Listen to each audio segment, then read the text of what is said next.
Episode 2 की शुरुआत में हम यूरी को देखते हैं। सुबह उठते ही वो एक फेक स्माइल देती है और फिर अपने पेरेंट्स के साथ ब्रेकफास्ट करने बैठ जाती है। वहाँ एक फैमिली टॉक चल रही थी, लेकिन यूरी बस चुपचाप उनकी बातें सुन रही थी। उसकी मॉम उनकी कंपनी ज्वाइन करने के लिए उस पर दबाव डाल रही थी। यहाँ यूरी बाहर से तो बिल्कुल शांत दिख रही थी, लेकिन अंदर ही अंदर वो काफी डिप्रेस थी। वो अपने नेल्स को तब तक दबाती रहती है जब तक कि उनसे खून नहीं निकल आता।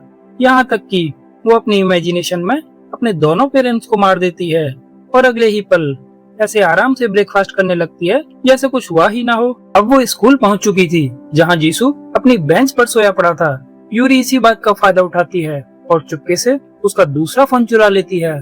फोन लेकर वो सीधा वॉशरूम में जाती है और उसे खोलने की कोशिश करती है, लेकिन फोन ओपन नहीं होता। उधर बाकी स्टूडेंट भी क्लास में आ चुके थे, लेकिन जीसू अब भी घोड़े बेचकर सो रहा था। तभी यूरी आती है और उसे उठाकर अपने साथ बाहर ले जाती है। ये देखकर पूरी क्लास शॉक में थी कि ये यूरी जैसी परफेक्ट लड़की इस लूजर में इतना इंटरेस्ट क्यों ले रही है। खैर, अब दोनों स्कूल के बैकयार्ड में बैठे स्नैक्स खा रहे थे। यूरी उससे पूछती है कि आखिर तुम करते क्या हो और कल कहाँ गए थे। लेकिन जीसू फिर वही पुराना झूठ बोल देता है कि मैं बस एक स्टोर में काम करता हूँ। यूरी को अब भी उसकी बातों पर यकीन नहीं था। वो बोलती है कि उसे भी ऐसा कोई काम चाहिए जिसमें इतना फ्री टाइम भी मिले और सारे खर्चे भी निकल जाएं। लेकिन उसको क्या पता था कि ये भाई तो अलग ही लेवल का बंदा है। जीसू जैसे तैसे उसे मना कर देता है। अब यूरी उसे सोशल इशू वाले ग्रुप में ज्वाइन करने के लिए बोलती है। जीसू भी अपने दूसरे फोन में पासवर्ड डालकर ग्रुप ज्वाइन कर लेता है। बस यहीं वो अपने ही जाल में फंस जाता है। जैसे ही वो पासवर्ड डालता है, यूरी बड़ी चालाकी से उसका पासवर्ड देख लेती है और इधर अपना भाई मन ही मन में लड्डू फोड़ रहा था कि चलो मेरी क्रश मुझ में इंटरेस्ट तो ले रही है, लड़की का चक्कर बाबू भैया, लड़की का चक्कर। लेकिन तभी उसे होश आता है, अरे मेरा दूसरा फोन कहाँ गया। बस फिर क्या था, पूरा दिन बेचारा इसी चक्कर में भागता रहा कि आखिर उसका फोन गया कहाँ। उधर यूरी उसी फोन में वही पासवर्ड डालकर ट्राई करती है और इस बार फोन खुल जाता है। फिर वो उसकी सारी चैट पढ़ लेती है। रात हो चुकी थी, लेकिन जीसू अब भी फोन ढूंढ रहा था और वो पार्क में पहुंच जाता है, जहाँ वही बदमाश लड़का डोमिनस अपनी गर्लफ्रेंड के लिए पार्टी मना रहा था। जीसू वहीं एक लड़की का फोन अपना समझकर उसे लेने की कोशिश करता है, लेकिन केक से जा टकराता है। फिर क्या था, डोमिनस उसकी धुनाई शुरू कर देता है। लेकिन तभी जीसू के पापा वहां आ जाते हैं और उसे पिटने से बचा लेते हैं और वो उसे अपने साथ डिनर पर ले जाते हैं। लेकिन जीसू खुश नहीं था, क्योंकि उसे पता था कि उसके पापा तभी आते हैं जब उन्हें पैसों की जरूरत होती है। लेकिन तभी उसे अपनी फोन की लोकेशन पास में ही दिख जाती है। बस फिर क्या था, वो उसका पीछा करने लगता है और यहीं से शुरू होता है चूहे और बिल्ली का खेल। जहाँ जहाँ यूरी जा रही थी, जीसू भी उसका पीछा वहीं कर रहा था। लेकिन जीसू को अपनी तरफ आते देख यूरी समझ जाती है कि वो लोकेशन ट्रैक कर रहा है और वो तुरंत फोन की लोकेशन ऑफ कर देती है। उधर मिन्ही, ये वही लड़की है जो लास्ट टाइम होटल से भागी थी। वो उसी काम की रिक्वेस्ट जीसू के फोन पर भेजती है और यूरी बिना ध्यान दिए उसकी रिक्वेस्ट एक्सेप्ट कर लेती है। लेकिन जैसे ही मिन्ही नए क्लाइंट के पास पहुंचती है, उसे वही पुराने वाले साइको आदमी की याद आने लगती है और डर के मारे वो हेल्प के लिए अपना ब्रेसलेट प्रेस कर देती है।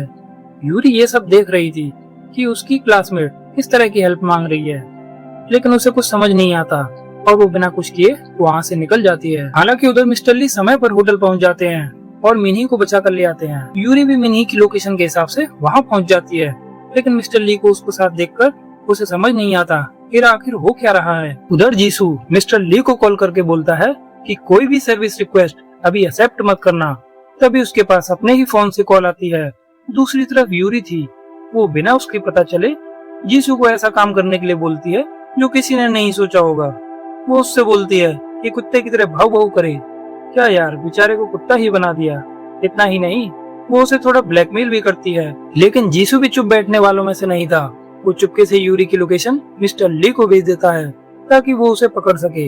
यूरी थोड़ा डर तो जाती है, लेकिन ये लड़की भी कम साथे नहीं। आखिर वो फिर किसी तरह वहाँ से बचकर निकल जाती है। अगले दिन जीसू स्कूल नहीं गया। वो तो बेचारा डर के मारे ब्लैंकेट में चिपकर बैठा था। फिर वो अपने पापा के पास जाने के लिए सामान पैक करता है और तभी उसके गेट की रिंग बजती है। पहले तो वो डर जाता है, लेकिन ये तो यूरी थी।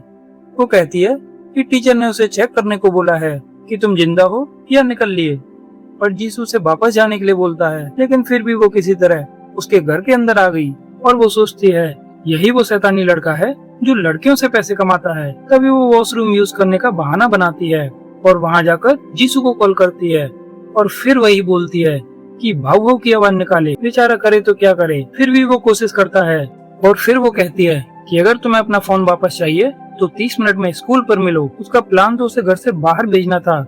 जीसू तुरंत घर से भागता है और उसे जाते हुए देखने के बाद यूरी इधर उधर घर में चेक करने लगती है और उसे पैसों वाला बैग मिल जाता है। तब वो कुछ पैसे अपनी जेब में रखने लगती है, पर उसे जीसू की दर्द भरी बातें याद आने लगी थी। यही सोचकर वो पैसे वापस रख देती है। लेकिन तभी जीसू के पापा वहाँ पहुँच गए। लाए तो वो उसके लिए खाना थे, पर जैसे ही उनकी नजर पैसों वाले बैग पर गई, वो सारे पैसे एक पॉलिथीन में बनने लगते हैं और यूरी ये सब छुपकर देख रही थी।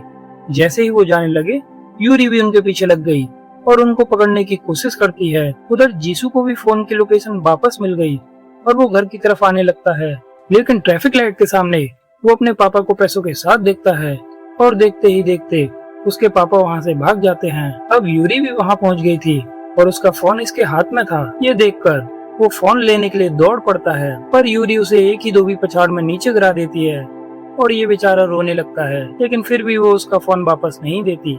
अगले दिन जीसू स्कूल क्लास में बैठा था, तभी डोमिनस कल वाला बदला लेने के लिए वहाँ आ जाता है और उसे 2-4 थप्पड़ रख देता है। तभी यूरी उसे रोकती है। वो कहती है, ए, मेरे बॉयफ्रेंड को परेशान करना बंद करो। फिर क्या था, पूरी क्लास शॉक में कि इस लड़की को हुआ क्या है जो इस लूजर को पसंद कर ली, और जीसू को उठाकर वो अपने साथ ले जाती है। आगे हम देखते हैं वो उसे बेसबॉल के प्रैक्टिस गेम में ले आई थी और उसे फोन के लिए वेट करा रही थी। तभी उसके बाकी के फ्रेंड्स जो कि सारे लड़के थे वहाँ आ जाते हैं और वो भी जीसू को छेड़ने लगे। यूरी मजे से बेसबॉल खेल रही थी और गेम के बाद वो जीसू को बोलती है कि तुमको मेरे दोस्तों को देखकर क्या लगता है, ये सारे जूडो एक्सपर्ट हैं और तुम्हारे उस काम को और बड़ा करने में मदद कर सकते हैं। पर उसका फोकस तो सिर्फ फोन लेने पर था और एपिसोड 2 यहीं खत्म हो जाता है।